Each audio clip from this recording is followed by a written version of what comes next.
We're about to be empty nesters. And look how young we are. I'm Dewey. And I'm Terry. And we would like for you to join us as we go on an adventure, treating each other one date at a time. Welcome to our podcast, Treat Yo Spouse. So we are here for season 2. This is our first episode of season 2 of Treat Yo Spouse, and we've got great things in store. We've got great things in store. We've got great things in store. We do. We have great things in store for the future. Lots of fun activities, if you will. And from, like we said on the last episode, from double days to, adventures to books to all kinds of good things a-coming. So with that said, we're going to kick it off with the date that Terry treated me to. It was a unique date because this date happened to fall on the same day that our daughter went to prom. And even though she's a senior, this is her first prom because of COVID. They canceled her prom last year. So it was kind of our first experience of experiencing prom with a daughter. Because we've already experienced prom four times with sons, because Jacob went twice.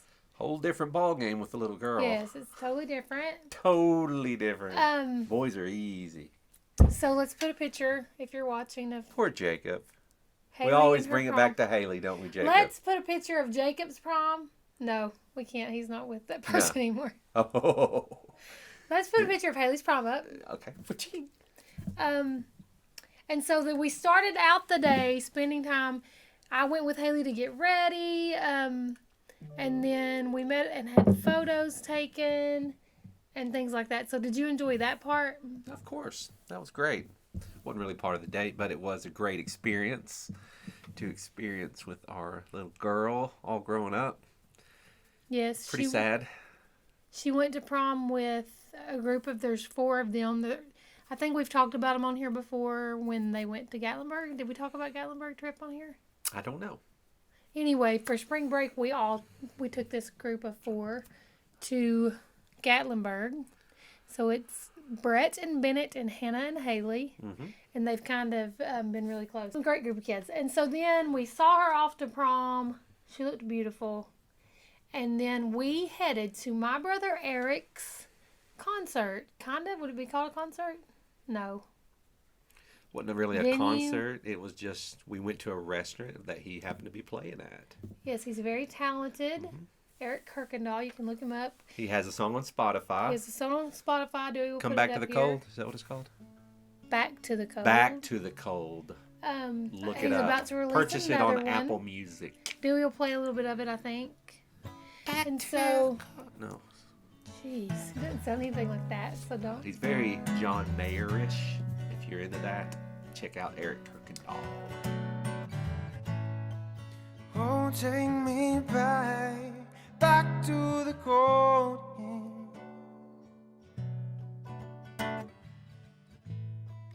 Oh, take me back to my home.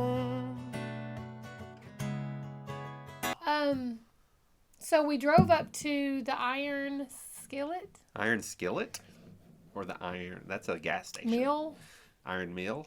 I don't know. Iron Works. The Iron Works in Tellico. So it was kind of cool. Well, for starters, we were just going, the 2 of us, and then my very good friends, who I've talked about on the podcast before, Vicky and Frank Runyon, decided to tag along, which was awesome. And then it was awesome, and I'll tell you why. Because when you go out to eat at these places, like the Iron Skillet. Iron Skillet? The Iron Mill. The Iron Mill? Dewey, come on. Iron Works. Iron Works. And there's music playing. You don't have to talk as much. And Dewey doesn't love to talk. I know you guys don't believe that, but he really doesn't, do you? I would call myself... I'm either an introverted extrovert or an extroverted introvert. I don't know the right way, but I'm an only child. So I'm very good at being alone. But I also thrive with people for a small period of time, but not new people. I thrive with... We've known Frank and Vicky for about 10 years. I thrive with a certain group. I don't know how to explain it. Anyway, But anyway, so, and also Frank's not a big talker either. And so it was nice because we just really listened to music the And whole time. chilled. And Me and chilled. Frank Listened get to my each other. brother Eric.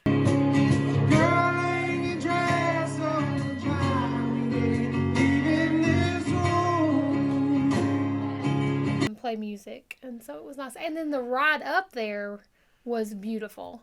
Even though I got kind of sick in the car. Very nice. Um, And it's super cool. This restaurant is out like right on this giant, I don't know that it's a river. It's a giant creek, or is it a river? I don't know.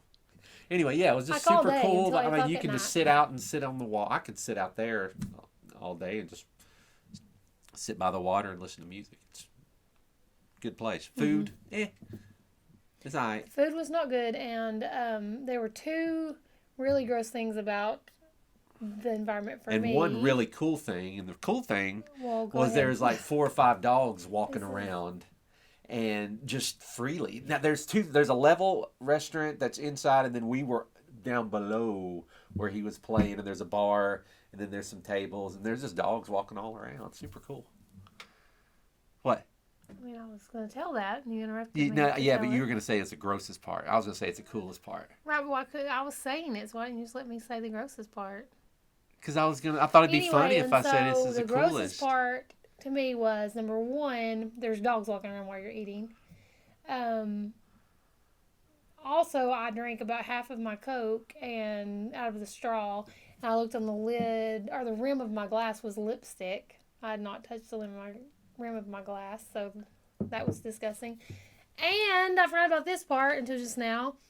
They brought my sandwich out, and this lady that had been at the bar walked over to where the waiter was bringing out my sandwich and pretty much picked my sandwich up to see what it was. She and didn't asked. touch it. She just looked I'm at like, it. it's like, that's gross before COVID. Now it's disgusting, right? And so those were 3 things that I did not appreciate or enjoy. I loved hearing my brother play there. Their fries were outstanding. So if I go back, I will get they have loaded fries there. So I'll just go with the loaded fries. The fries were so good. All right. Dewey never eats anything that he thinks is so good, ever. Anything. Not true. What? Name something. Chicken sandwich from El Mason. Oh my gosh. I like Lenny's Philly cheesesteak. That burger we ate at the Screen Door Kitchen Okay. was super. There's lots of things I Okay, love. well, you normally just always say, well. It's But, alright. so, tell us how the date went. Went awesome. Yeah, I loved it. It was nice getting to hang with a couple people. It was nice getting to eat with dogs. How was the environment? Environment was, I mean, it's a little rowdy, but I don't mind. You know, it's. I didn't think it was rowdy at all. I Well, thought the when rowdy- rowdiest thing that happened was this guy sitting beside us that was kind of drunk, I guess, was this other guy had a dog at the bar with him, and the dog was just super well behaved and just sitting there. And this guy kept hitting the dog with French fries. That's what I was saying is rowdy. Just I a thought, little- why? Guess he was That's something drunk. 6th graders do. I don't know. They act like 6th graders when they get drunk. So So anyway, it was good. Yeah, I enjoyed it. Thanks for treating me to your brother playing he at did the great. Ironworks. So he'll play there again. He plays. I'm trying to get him at Tom's here in Cleveland, and I'm also trying to get him at Aubrey's? now. We found out Aubrey's place, so that will be awesome. And then you guys can come and listen to him because he does great. So what I don't know if are we still gonna do weekly wisdom or whatever? Yeah, we should always. I guess I just meant where we're gonna call it that, but I guess what I thought about when I reflected on the date, not so much during the date, but when I reflected on it, was kind of cool to see this youth, right? These youth. Why are you looking at me like that? These youth that are going to prom, and they are. Some of them think they might like the others, and some of them aren't. So they just don't know necessarily where they fit together and who they're going to be with really in real life. And I'm very thankful that I'm not in that stage of life anymore. Not awkward because they're just good, close group of friends, but just it was to watch that stage of a relationship or of a friendship, and then end the day with Frank and Vicky, who've been married for 42 years, and just see I don't know, and then we're right there in the middle. We've been married for Smack 21 dab years. in the middle, 21. So they're exactly double Right. our. So we're not at the, when I say the middle, we're not at the beginning. We're not to 42. Yeah. So it was just kind of neat to be thankful I'm not there, right? And be excited about being where they are. They are, Vicky has had a really, I guess not nothing that she's really struggling with, but just some hard things happen here recently with her. You know, she has a brother that's not doing great, and some things like that. And Frank has also been had a lot on his plate as well, and so his desire, or something that he would have probably wanted to do on that Saturday, was just go home and sit on the couch. And he loves being with her, and be together on the couch and watch football or a Netflix series or something like that. But he knew that she needed at that moment fellowship and just a good time and to get her mind off things. And so I love that he knew that, and then he sacrificed his own probably need at the time too.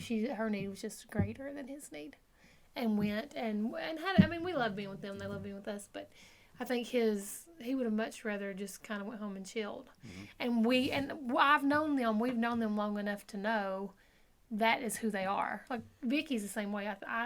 I would say she's an Enneagram 2. I've said that before, where she's a giver to people. She just loves to give and be supportive to people and things. So she does that in her marriage too. Sometimes that's hard. It's hard, sometimes it's easy to be a giver and somebody that puts yourself last in relationships outside of your marriage, and it's not as easy to be it inside your marriage, and she does that well. They both do that well.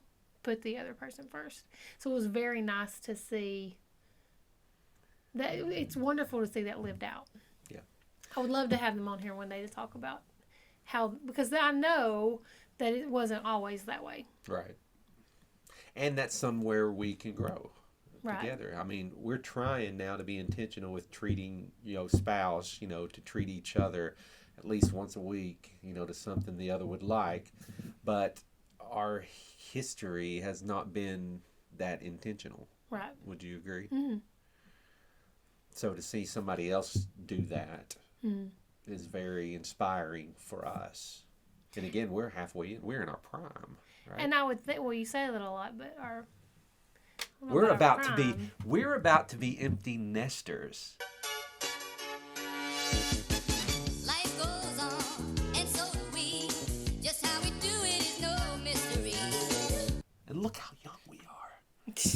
I mean, if you want to have, that's the advantage. Okay, the disadvantage to having kids young is having kids young, and then all of a sudden life kind of stops and you kind of turn it over. But the advantage is now that we're in our prime and our little girl's about to go off to college, and we're going to be in this house all alone. What are we going to do? But this is the funny part. And then we got 21 years to get to Frank and Vicky level. This is a rabbit trail, but an example of Dewey. He always says, we're in our prime. And so one day we were driving to Gatlinburg, and I was saying, talking about the kids leaving and things. And he's like, yeah, but we're in our prime. We've got so much to look forward to when we're in our prime. And I said, why are you sitting like you're sitting? And he's like, well, my hip is hurting really bad. And so I have to sit this way if we're going to travel for a long time. And then about 2 minutes later, maybe 3 minutes later, I was like, I'm going to have to pull over because my sciatic is killing me and I can't drive anymore. I'm going to have to stretch it out or whatever. So we're in our prime, but not necessarily our prime, I would think. I say we're in our prime. It's all in here. Yeah. Anyway, I went back to them. And I even think that they started out intentional. It's almost like a habit.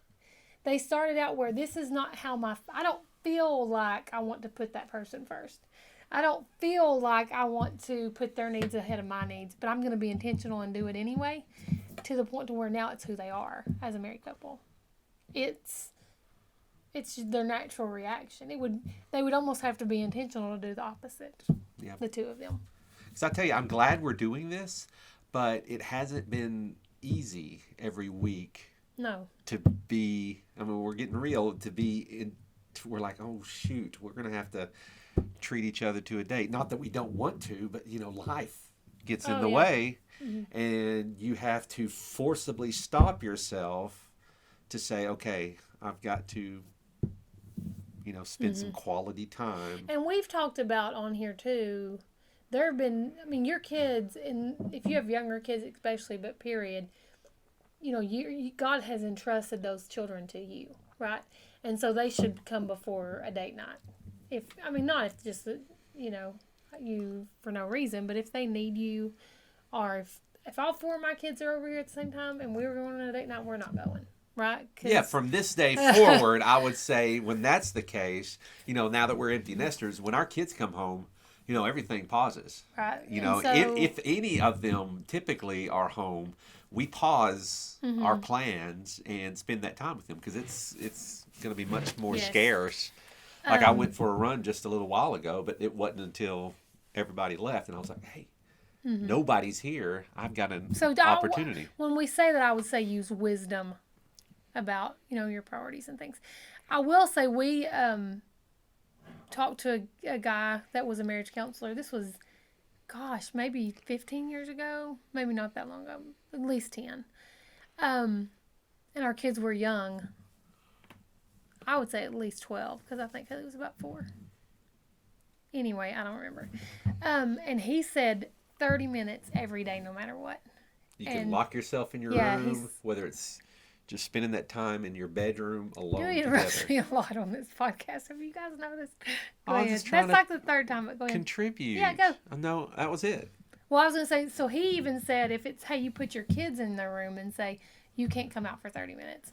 Or maybe your kids are too young and you have to wait till they go to sleep and you're just going to have to struggle through 30 minutes of staying awake because it'd be hard for me too. Or you get up 30 minutes early. Whatever it takes, 30 minutes a day, no matter what. And we did that for about 2 weeks maybe, and it was nice to say we're just going to focus on each other for 30 minutes.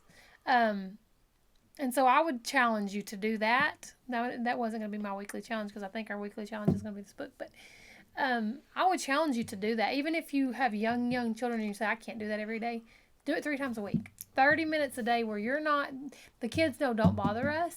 And here's what it does too. It shows your kids this relationship is a priority to me. All right, here's a couple things that are coming up. One, we would like for you, we're going to start this book. It's called From This Day Forward. We have not read it yet, but it is 5 Commitments to Fail-Proof Your Marriage. So we would encourage you guys, you can get these pretty cheap on eBay and Amazon. We're going to start, we will release the first episode when we talk about the first commitment on April the, let's see, this one's going to come out the 22nd. I would say give them 2 weeks to get it. May the 6th is when this one will come out. So you should have chapter 1 read by May the 6th. This is mine. I wrote in it, and you have it down here. So, the introduction read, not chapter 1. The introduction. We're not doing the commitment one. No, let's do the introduction first. What do you expect? So we'll do the introduction, and then we'll do 5 commitments. We won't do these 5 weeks in a row. I think we should, so that okay, we can do that. Yeah. We may throw in an extra. We may do like 2 in a week, podcast or something. But we'll do one of these each week, starting again on April 6th. So by April 6th, have the first introduction. April 6th is gone. You mean May 6th? May 6th, have the introduction read. And we're going to talk about it on the May 6th podcast. All right. Now, next week, here's what we're doing. Next week, we are embarking on the Adventure Challenge Couples Edition. Are we? Yes. We're super excited about it. We're going to do this weekend. We haven't even opened this yet. In fact, we'll probably wait and open it live. So I'd like to get a camera shot of us opening it. And, Haley opened it. Scratching off. Basically, you scratch off something and then we have to go do it. So we're going to do that this weekend. And we'll talk about that on the next podcast. So lots of fun stuff coming for season 2. So if you like what you see here, like, share, subscribe, all that fun stuff. Give us a rating. And if you want to strengthen your marriage, Stop treating yourself. and treat Treat your your spouse.